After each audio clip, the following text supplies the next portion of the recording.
जिंदगी हमेशा हमें नए नए मौके देती है और उन मौकों को हम सरल भाषा में अगर बोलें तो वो है कल। हाय दोस्तों, दिस इज पीयूष कोटक। आज आप लोगों के साथ एक कहानी शेयर करना चाहता हूँ। ये कहानी है एक लड़के की जिसने अभी अपनी पढ़ाई पूरी करके अपनी जॉब चालू करी थी। ये पार्ट टाइम जॉब करता था लड़का, और इसकी इच्छा थी कि उस जॉब से वो इतना पैसा कमा पाए जिससे उसकी सब ख्वाहिशें पूरी कर पाए, अपने माता पिता को फॉरेन ट्रिप करवा पाए। लेकिन उसकी सैलरी इतनी नहीं थी कि वो उसकी सब ख्वाहिशें पूरी कर पाए। एक बार किसी ने उसे सलाह दी कि यहाँ से कुछ दूरी पर एक समुद्र तट के किनारे एक आश्रम है, वहां पर एक बाबा रहते हैं, वो तुम्हारी इस समस्या का समाधान दे पाएंगे। उस लड़के ने सोचा कि जब इतनी मेहनत कर ली है तो ये बात भी एक बार ट्राई कर लेनी चाहिए। वो लड़का उस आश्रम में गया, वो बाबा से जाके मिला और बाबा को अपनी परेशानी बताई और बोला कि बाबा जी, मैंने पढ़ाई करी कि अच्छी जॉब मिले, मेरी सब ख्वाहिशें पूरी हो सके, लेकिन मैं अपनी ख्वाहिशें इसलिए पूरी नहीं कर पा रहा हूँ कि मेरे पास पैसे का अभाव है, मेरी सैलरी इतनी नहीं है कि मेरी सब ख्वाहिशें पूरी हो सके। बाबा उस लड़के को उस आश्रम से बाहर लेकर समुद्र तट पर गए। समुद्र तट पे बहुत सारे पत्थर पड़े हुए थे। बाबा ने बोला कि बेटा, तुम्हारी जो परेशानी है उसका समाधान बहुत आसान है।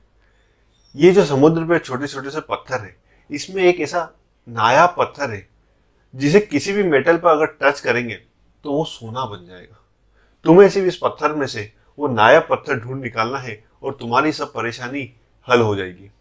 वो लड़का बहुत खुश हुआ, बहुत एक्साइटेड हुआ, लेकिन उसकी मन में एक दुविधा चल रही थी। वो दुविधा उसने उन बाबा से बोली कि बाबा जी, इतने सब पत्थर हैं, उसमें से वो नायाब पत्थर मैं कैसे ढूंढ निकालूंगा। बाबा ने बोला, तुम्हारी इस परेशानी का भी मैं समाधान देता हूँ।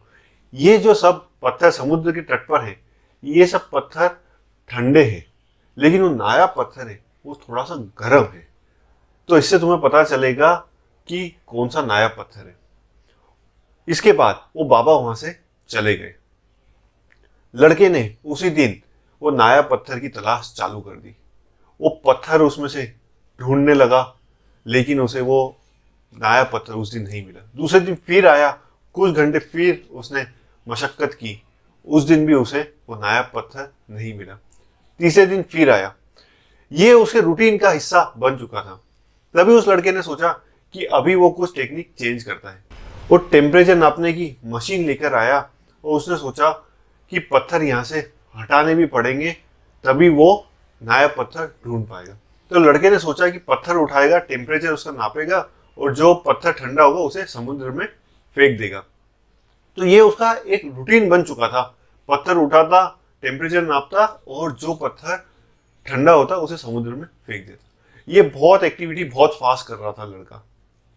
ऐसे ही एक पत्थर उसके हाथ में लगा, उसने उसे समुद्र में फेंक दिया। एक सेकंड के बाद उसे रियलाइज हुआ कि वो गर्म पत्थर था। ये पत्थर जो है, ये हमारे जीवन में मौका है, अपॉर्चुनिटीज है। हमें हमारे जीवन में हमेशा रेडी रहना चाहिए कि हमें नहीं पता कि कब अपॉर्चुनिटी आएगी और कब नहीं। अगर हम तैयार नहीं होंगे तो जैसे इस लड़के ने जो अपॉर्चुनिटी, जो मौका आया था उसे खो दिया, वैसे ही हमारे जीवन में भी अपॉर्चुनिटी कब आएगी हमें नहीं पता। लेकिन अगर हम रेडी रहेंगे तो अपॉर्चुनिटी को हम हमेशा अवसर में कन्वर्ट कर पाएंगे। तो हर एक स्टूडेंट जो अभी कॉम्पिटिटिव एग्जाम्स की तैयारी कर रहे हैं, सबसे कहना चाहता हूँ कि हमेशा तैयार रहे। यही समय है, यही अपॉर्चुनिटी है आपके पास। अगर आप तैयार रहेंगे तो इसे आप अच्छी अपॉर्चुनिटी में कन्वर्ट कर पाएंगे। और ऐसे ही जो भी जने कुछ बिजनेस कर रहे हैं या जॉब की तलाश कर रहे हैं, आपको हमेशा रेडी रहना है।